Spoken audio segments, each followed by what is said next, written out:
कि अभी उत्तर प्रदेश में SIR विशेष प्रगाढ़ पुनरीक्षण प्रारंभ हुआ है और हमने सभी BLO को भी ट्रेनिंग दे दी गई है। इस बारे में बता दिया गया है। सभी BLO घर घर जाकर अब गणना प्रपत्र भरवाएंगे। गणना प्रपत्र के प्रिंट BLO को 2 कॉपी में उपलब्ध करा दिए जाएंगे और उसी में वो जो भी मतदाता के पास लेके जाएंगे, मतदाता उसमें अपना विवरण अंकित करेगा।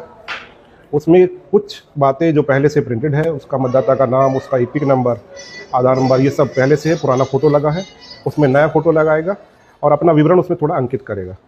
अब विवरण अंकित करने के बाद 2003 की वोटर लिस्ट में यदि उसका नाम है तो उसका पूरा विवरण, उसका नाम, उसका EPIC नंबर वो उसमें अंकित करेगा। और यदि उसका नाम वोटर लिस्ट में नहीं था, उसके माता या पिता में से किसी का नाम वोटर लिस्ट में था, तो उसका विवरण भी उसमें अंकित करेगा फॉर्म में। और यदि माता पिता नहीं तो दादा दादी का भी उसमें विवरण अंकित करेगा और उसमें अपने हस्ताक्षर करेगा। मतदाता नहीं है तो उसके परिवार का कोई भी वयस्क सदस्य जो उसका पारिवारिक सदस्य है वो उस पर अपने हस्ताक्षर करेगा या अंगूठा निशानी लगाएगा। उसके बाद BLO के द्वारा वो प्रमाणित किया जाएगा और उसके बाद वो फॉर्म जमा कर दिए जाएंगे। यदि मतदाता का जन्म 1/7/1987 से पूर्व हुआ है तो उसे एक अपना शपथ पत्र, कोई भी अपना प्रमाण पत्र, 13 प्रकार के अभिलेख हैं, मैं अभी बता दूंगा उसके बारे में कौन कौन से प्रपत्र हैं, उनमें से एक देना होगा। यदि उसका जन्म 1/7/87 के बाद और 2/12/2004 के बीच में हुआ है तो उसे अपना प्रमाण पत्र तो देना ही पड़ेगा, साथ ही अपने माता या पिता में से किसी एक का प्रमाण पत्र देना पड़ेगा। और यदि उसका जन्म 2/12/2004 के बाद हुआ है तो उसे अपना प्रमाण पत्र देना पड़ेगा, साथ ही अपने माता का और अपने पिता का, दोनों का प्रमाण पत्र भी उसके साथ संलग्न करना पड़ेगा। इसके लिए ERO यानी कि SDM के स्तर से नोटिस जारी होंगे जब भी गणना प्रपत्र जमा हो जाएंगे कार्यालय में।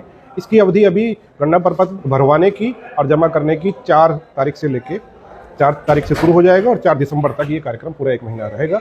BLO घर घर जाएंगे और इन गणना प्रपत्र को भरवाकर कार्यालय में जमा करेंगे। यदि गणना प्रपत्र अधूरा है, 2003 की सूची का कोई भी उल्लेख उसमें नहीं किया गया है, तो उन्हें नोटिस जारी किए जाएंगे। इसलिए यही मैंने आपको बताया अभी कि अगर उसका जन्म 1/7/87 के पूर्व हुआ है तो उसे 13 प्रमाण पत्रों में से एक प्रमाण पत्र देना पड़ेगा।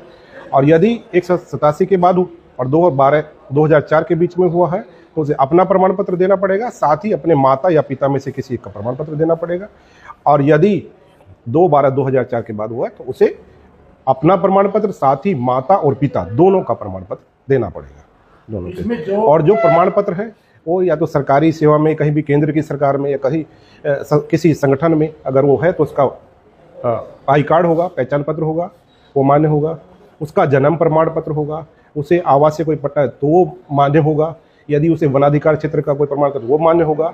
कोई जाति प्रमाण पत्र जारी हुआ तो मान्य होगा। और उसके अलावा आवास का, निवास का प्रमाण पत्र हो वो मान्य होगा। ड्राइविंग लाइसेंस मान्य होगा। 13 प्रकार के हैं प्रपत्र, वो मैं आपको उपलब्ध करा दूंगा।